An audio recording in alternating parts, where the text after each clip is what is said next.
이 근방이 옛날 형조가 있었던 곳입니다. 포도청에서 처음 잡아온 사람들을 형조로 넘어와 가지고 취조를 했던 거예요. 최필공이라든지 최필제, 정인혁 등이 이곳에서 이제 신문을 받았던 곳이기도 합니다. 서울 도심 한복판을 가로지르는 청계천. 조선시대에도 그 물길은 이어졌습니다. 이 다리가 광통교입니다. 이 근방에 있는 마을에서 순교자 정인혁이 약국을 하면서 살았다고 전해지고 있습니다. 사학징에 보면은 그 광통교라고 기록이 되어 있습니다.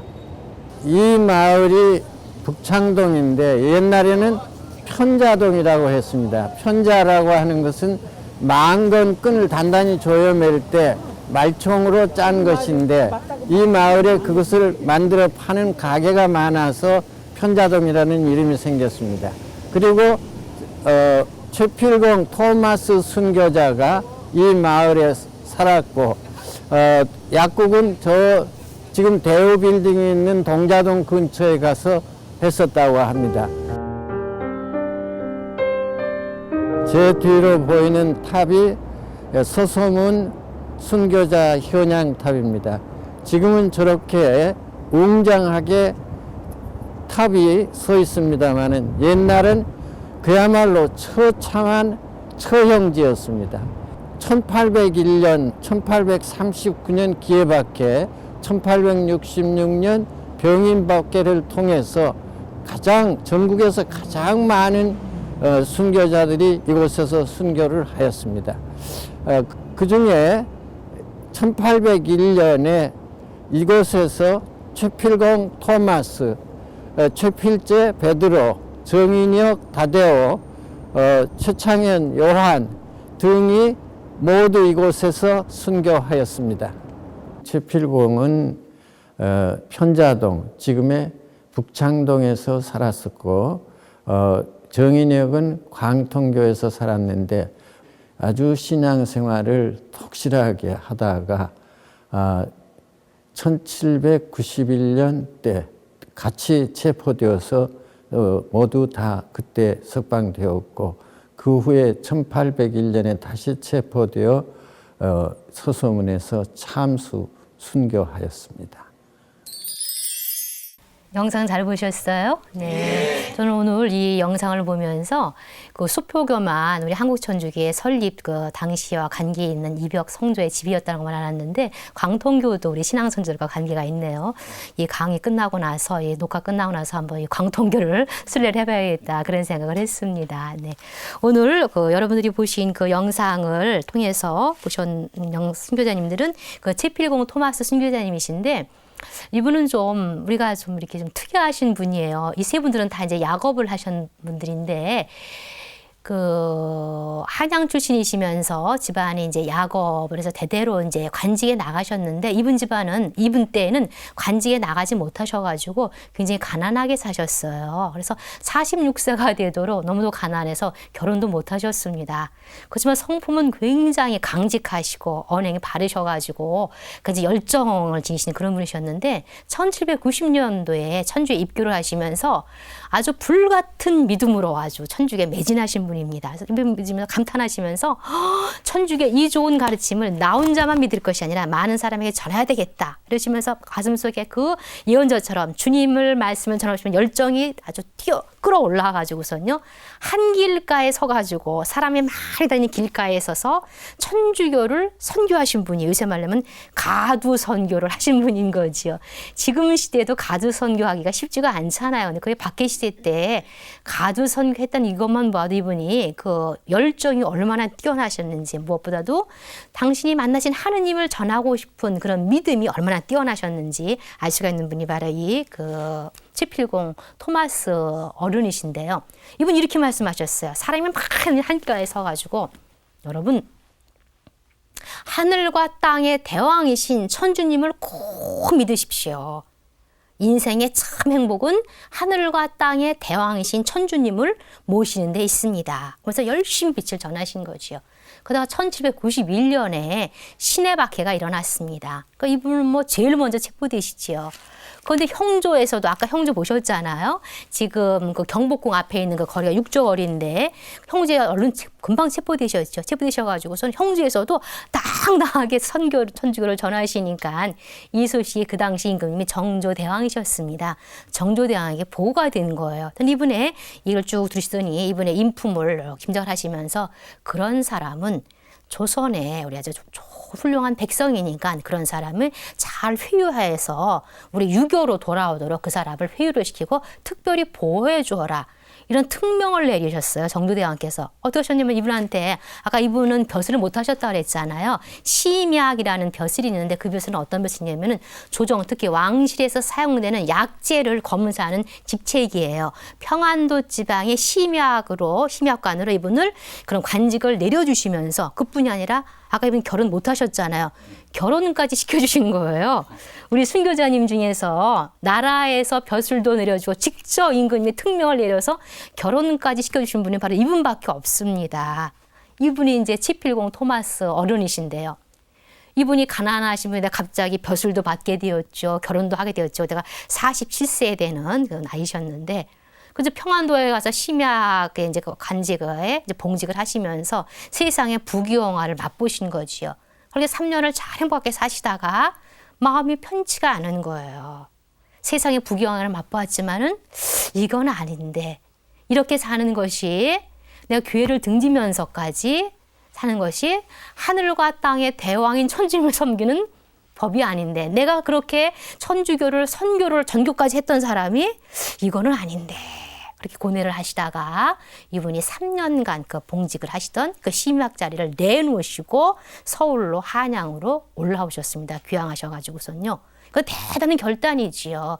그 당시 벼슬 자리 얻기 쉽지 않은데 임금의 특명으로 벼슬 자리까지 얻었고 그리고 결혼까지 했던 그런 특권을 받았던 분이 나라에서 그 많은 사학으로 완전히 다시 회두를 하시면서 이분이 주무모님한테 고해성사 보시고 지난 어둠 속에 있던 세월을 보속을 하시면서 더 열심히 아주 빛의 세계에 매진하셔서 선교에 앉아서 선두에 서셔가지고 빛을 전하셨습니다. 그러니까 정조대왕께서 몇 번 그걸 아시고 나서 이분을 회유하려고 사람도 보내고 여러 가지 회유처를 내셨지만은 끄떡하지 않고 하늘과 땅의 대왕이신 천주님만 옳다게 섬기신 거지요. 그러다가 정조대왕이 승하시고 나서 일어난 최초의 대대적인 박해가 어떤 박해였죠? 신유박해라니까 이분은 뭐 제일 먼저 체포의 대상의 1호이시죠. 체포되셨습니다. 그러니까 이제 비호해주던 정조대왕도 세상을 떠났으니까 이분을 비호해줄 분이 안 계시잖아요. 더군다나 이분은 정조대왕이 그렇게 특권을 받았던 걸 알고 혹독한 고문은 이루 표현할 수 없습니다.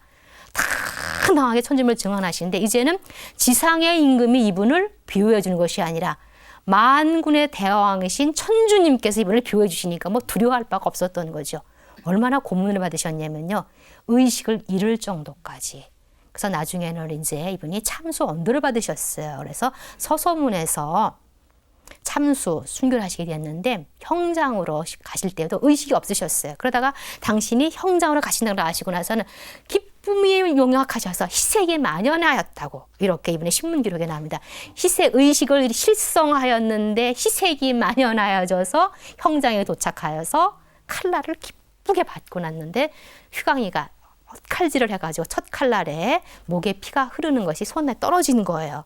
그러니까 그 피를 보시면서 보배로운 피, 만면에 미소를 띄우면서 보배로운 피로서 하늘의 문을 열어서서 영원한 불멸의 천상 대군 옆에서 우리에게 불멸의 보화를 주신 분이 바로 치필공 토마스 순교자님이십니다. 이분이 이렇게 묵상하면서 우리가 살다 보면은 첫 마음과 첫 열심을 잃을 때가 많이 있잖아요. 그죠? 세상살이에 바빠서. 그렇지만 이분은 그렇게 세상살이를 살아가면서도 다시 빛으로 회두해서서 세상살이를 살면서도 그 속에서 빛의 삶을 엮어내신 첫 마음과 첫 열심을 회복하신 치필공 토마스 순교자님. 그리고 당신의 이 천주교의 삶이 얼마나 행복했으면은 죽으면서까지도 보배로운 피를 흘리면서까지도 우리에게 빛을 전해주었을까. 우리도 우리 혼자만 행복하게 살 것이 아니라 이웃에게 정말 빛을 잘 전해야 되겠다. 이런 거를 이렇게 묵상을 하게 됩니다. 780 토마스 선조님이셨고요. 최초로 가두선교의 주보로 우리가 모실 수 있는 분이 780 토마스 선조님이시죠.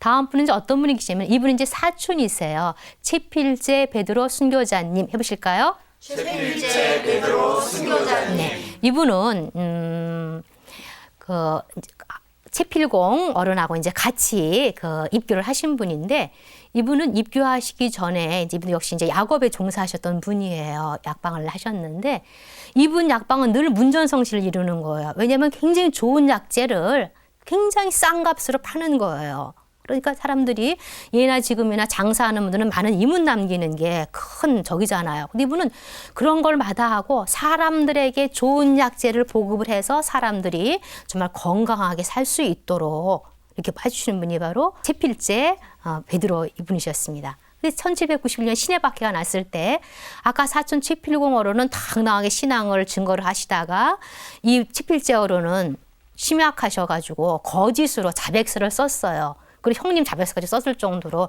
좀 심약했습니다. 아직 믿음을 증거하기에는 믿음의 뿌리가 좀 약하셨던 거죠. 그래서 석방되셨어요.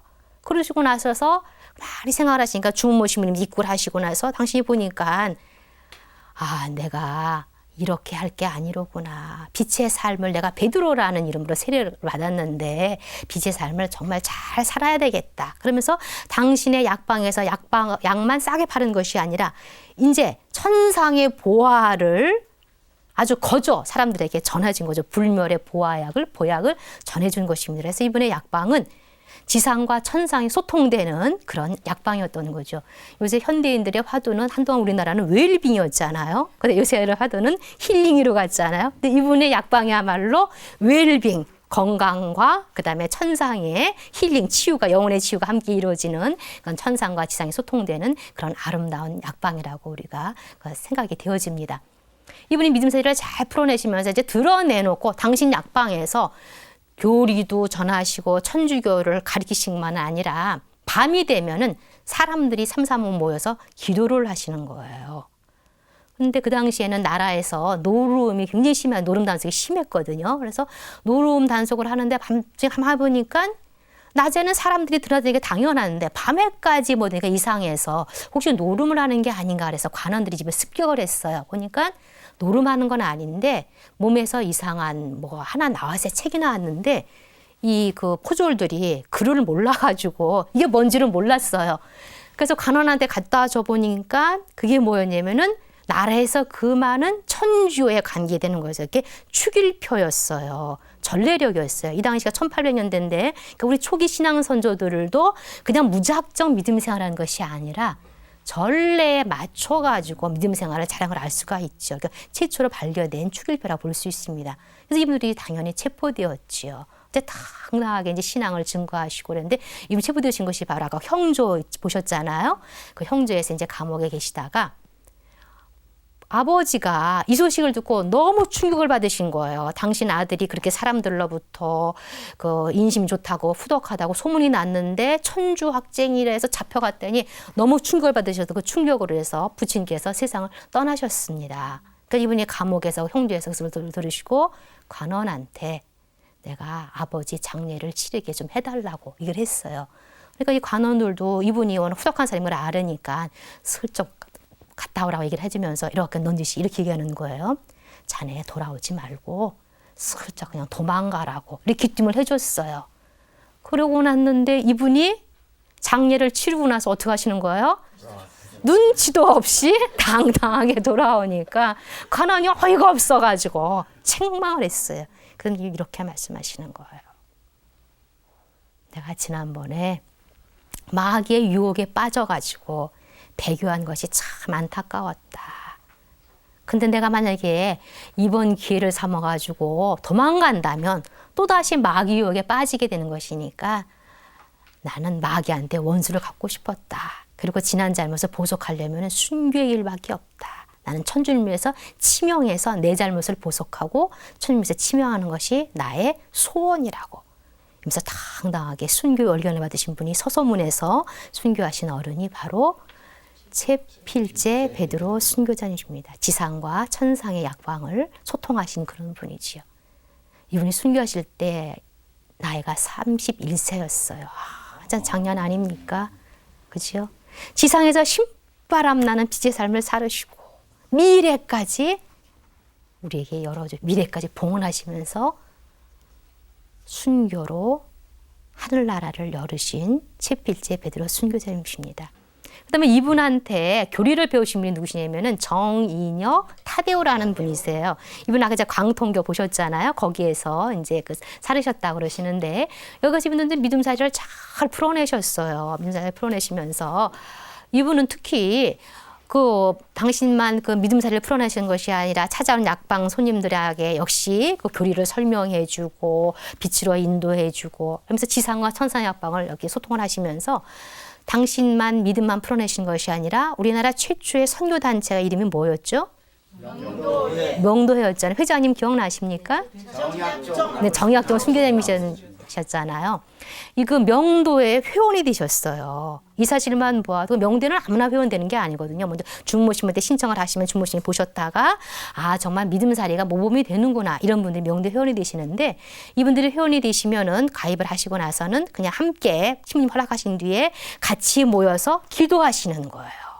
기도하시고 교리 공부하시고 그다음에 첨례 신문을 주고 첨례 미사를 보시고 나가서 선교를 하셨습니다. 이 명도로 인해서 우리 초기 교회에 많은 분들이 교회로 입교하시는데 큰 공헌된 단체가 바로 명도회예요. 이 명도회 회원인 것만 봐도 이번에 믿음살이를 얼마나 신실하게 하셨는지 우리가 알 수 있는 분이죠.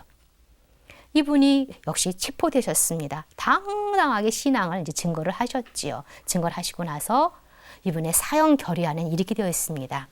조선이 그냥 녹록한 사회가 아니에요. 그냥 천주학생들을 사형만 차는 것이 아니라 이분이 신문 기록을 했는데 이렇게 답을 했고 이러이러한 법 조목에 의해서 이렇게 처형을 하게 되었고 또 배교를 해서 이렇게 법에 따라서 어들이 유배를 보냈다. 그리고 이번에 마지막 사형 결의안은 이러이러한 것 때문에 사형을 내린다. 이런 사형 선고문이 있는데 사형 결의안이 우리의 많은 것을 묵상하게 해주고 참 많은 가르침을 줍니다. 이렇게 되어 있어요.